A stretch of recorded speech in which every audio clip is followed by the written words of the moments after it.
Hello everyone, it's your boy Jujupoogie the Monk. Greetings, peace and blessings to everyone.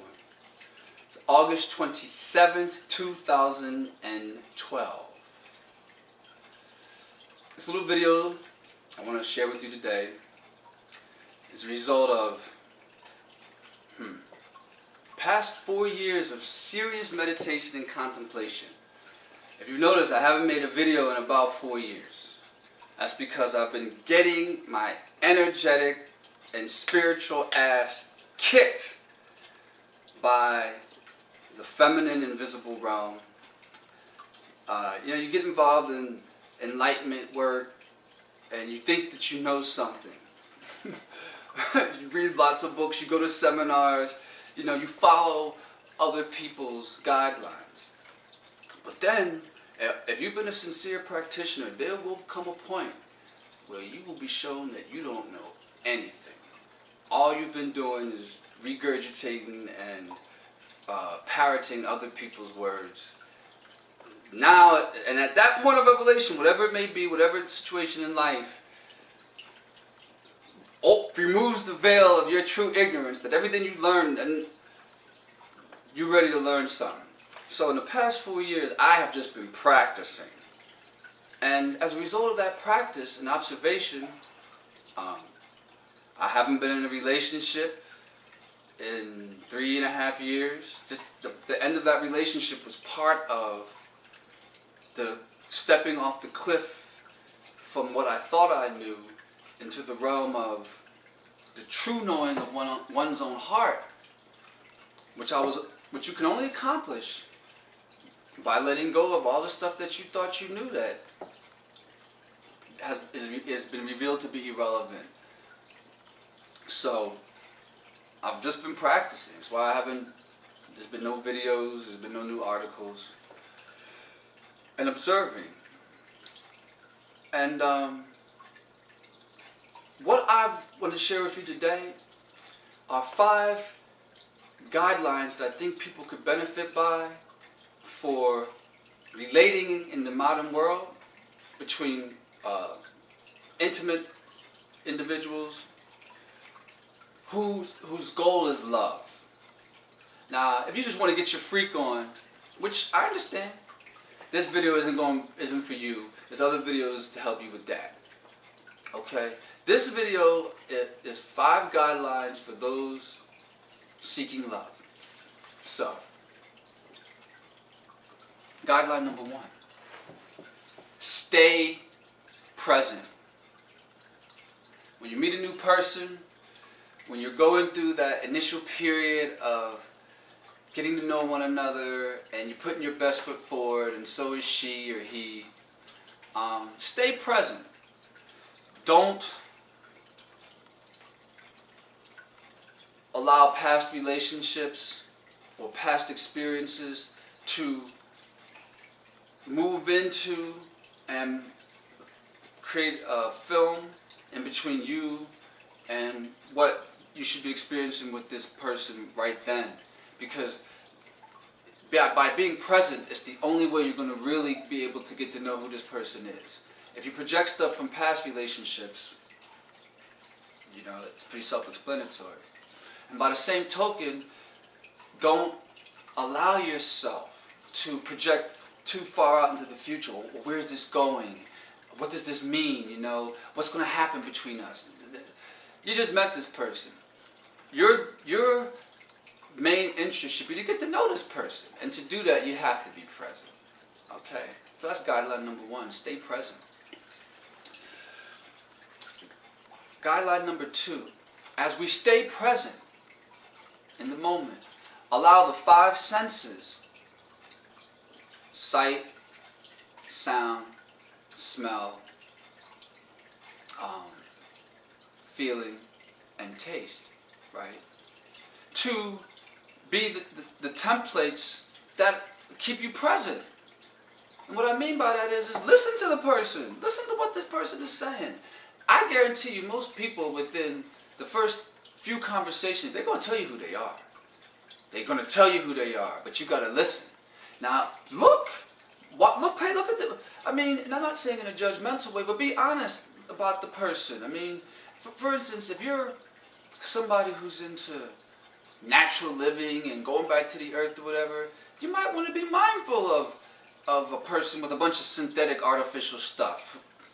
Once again, not saying that that's wrong, but if you're about returning to the earth, is your ideal partner somebody with Botox in their lips and hair extensions down to their ass?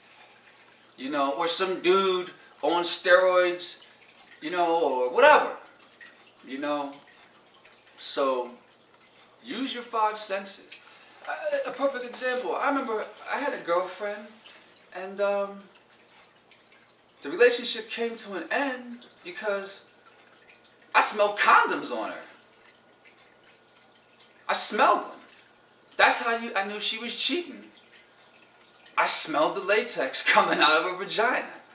You know, and then of course she was lied about it, but what, you see what I mean? So use your five senses to get to know this person, and allow you, and what your senses are revealing to you, don't lie about them. Okay? Guideline number 3. As you get to know this person and you share experiences and stories and whatever, be honest about how you feel. As a guy, it's really frustrating to meet wonderful, amazing women, at least who I know who are, but they're just so scared about, like, sharing how they feel, you know? You know, I would say people usually go to two extremes. They either like hide how they feel because they don't want to get their feelings hurt, or they don't use any discernment at all, and they telling the person, I love you, I want to be with you, I want to marry you forever, and you just met this fool yesterday, last night. That's a little extreme, you know what I'm saying? You know, but by the same token, you know, don't hold back love. You know what I mean? Go for it. Get it. You know, look at the person and allow yourself to see them in a loving manner. And don't be afraid to smile and feel and allow yourself to feel the beauty of being in love. You know what I mean? Share that. Share that with the world. It needs it. Guideline number 4. Keep your relationship in balance. A new relationship, you don't know this person, they don't know you. Do you really need to be paying for this person's this, that, and the other? Do you need to be paying for overly expensive dates and gifts for this person that you don't even know? I mean, I'm just asking you, do you really think that that's going to set up the best balanced interaction? One person giving all this to the other person. Or on the flip side, if you really want love and you want a sustainable relationship, you want balance, be cautious of somebody who starts trying to just give you everything immediately. It's flattering. You know, it's very flattering. But what ultimately is it going to lead to? Is the person putting you on layaway? Are these things they're giving you truly without expectation? And by the same token, is it realistic to expect to be given a bunch of stuff and for somebody not to want something back? I hear that all the time. Well, I didn't ask for it. I didn't ask for him or her to give me this. They just gave it. But you accepted it. And in an adult balanced world, you got to know that what goes around comes around. The person, even though they might be saying they don't expect anything, they goddamn do. You know? So, stay in balance in your relationship. I say, and people are going to get mad at me for this, especially women, but like, don't be spending no money on no stranger. You guys need to become friends. Okay? And friends do for each other. You know what I mean? So this isn't the good old days where men go and work and women stay at home and don't have means. That was a different time. That was the days when men just paid for everything. They had to. Women had no way to make money. This isn't how it is now. Half of y'all making more than we make. It doesn't. So, nah. I say, let's both keep our money to ourselves initially. You know, do your best to keep things in balance. This is if you want love, not pimping. And be respectful of the energy other people are giving. You know, be mindful of that. Don't take things that you know you're not really trying to reciprocate in some form or fashion. Keep it in balance. It'll be more likely that you're going to find a true friend. And then our fifth and final guideline. Are you ready? Are you sure? Fellas, you're not going to like this. Take it slow with the sex. Now, I know there are girls right out there right now, women who in the past know me from my past, and they're like, Jujupoogie, you a lying mofo. Because you was up trying to get up in these pants as soon as you met me. Yeah, I've done that, you know. And who knows, maybe I'll leave here right now, and I'll see the finest, sexiest, tastiest motherfucker I've ever seen in my life. I'm single, I ain't been with nobody in 3.5 years, and I'll just be pulled in, you know. Oh well, I'll experience it, enjoy it. It don't mean it's going to be the best guidelines for a loving relationship, although maybe it lasts. My reason for saying take it slow with the sex. Sex generates huge amounts of feeling. It does. That's the whole point of sex, to have this feeling. If you're not trying to just have kids, no, we make love to share feelings, to feel energy.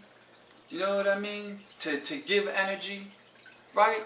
But it's a lot of feeling. And when that feeling enters into a relationship, it can dominate all other interaction. I mean, how many of us just had a relationship with somebody where the sex was so good, we were just in with this person who was just like a damn demonic possessed banshee human. I mean, you're just looking at this person just do the most selfish, devilish acts. That's just where they are. But you can't get away from them because it's just so good. You know, that's an experience to have. You know what I mean? Maybe one we should all have. But we're talking about, remember, this is the 5 guidelines for relationship of love. So it's a little different. Become friends. That's what these guidelines are really about. Become friends.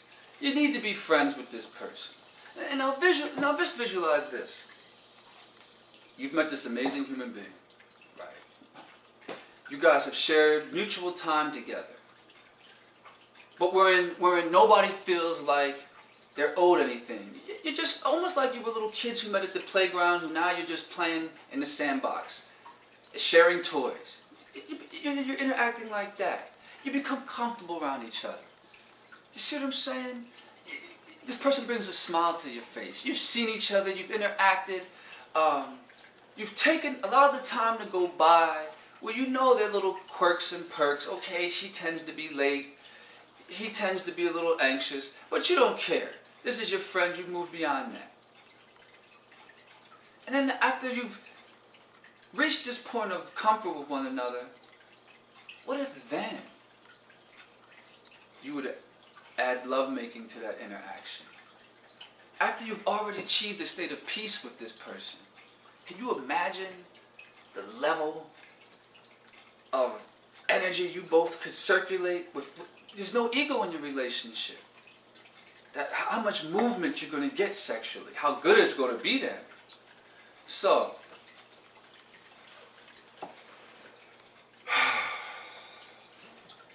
yeah, that's it.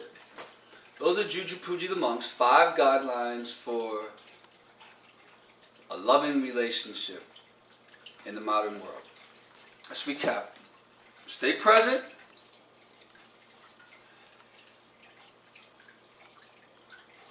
Allow the 5 senses to communicate to you the reality of what you're experiencing with this person. Be honest about your feelings, but use discernment. You know, it's like, pay attention now. If you notice that this person is not returning a certain quality of feeling, it might not behoove you to tell them that, you want her to be the mother of your children. I mean, I'm just saying. It might be awkward for her. Keep the relationships in balance. Beware of overly generous people as much as you're going to be aware of a vampire or gold digger. Because nobody wants no vampire or gold digger in their life. but we'll often allow a person who's overly generous in. Now, if you want to keep it in balance, if you might want to tell your friend, hey, that's enough. I'll pay for that this time. And last, but certainly not least, take it slow with the lovemaking. I mean, lovemaking better when it's slow anyhow, you know. This porno crap, where you're just pounding on each other and ripping up tissue. Any true adult who's really had serious lovemaking knows that the best experiences is going to be slow and gentle. And of course there are going to be some periods of intensity and vigor, but take it slow with the sex. Jujupoogie the Monk, August 27, 2012. 5 guidelines for a loving relationship in the modern world. Peace and blessings. That was great.